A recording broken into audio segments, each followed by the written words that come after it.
Good. Greetings all, Shane Bruce, Restomod Daisy with a hail and farewell to a Daisy Model 111 out of Rogers, Arkansas. Came in from a customer who sent it with no stocks because that was all that he and his brother could find of it from all the damage and destruction they did to it when they were mere youths.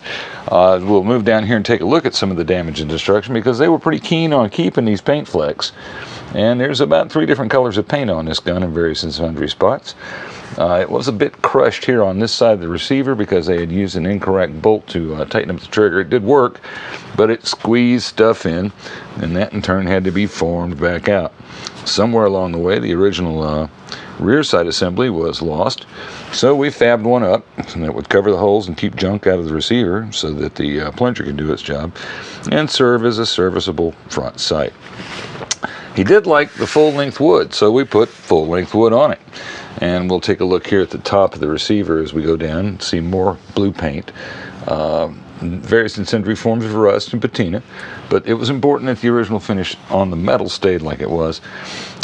When the gun showed up, it did not have a lightning loader bottle cap, and it did not have the lightning loader chute. Those parts had, the bottle cap that was sent with it did not have the flange to keep BBs in, so that when they loaded it, they just fell out the front when they tried to fire the gun. Very vexing.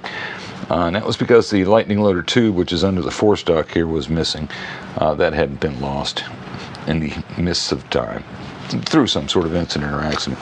Let's flip her over and take a look at the the mother-in-law side.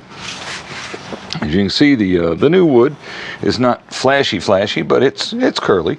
This side of the receiver is not quite as beat up as the old side of the receiver was. Here we see evidence of the improper bolt used to secure the 3-star lever, which was a straight grip. He was pretty adamant about keeping a straight grip lever, and that's why we've got the resulting straight grip stock. And we'll move on down the front there. We can, let's get the roll stamp in. It is a number 111 out of Rogers, Arkansas. So it's a post 58 gun, somewhere in that range. And, oh, here's some red paint. There's some of that famous red paint next to blue paint.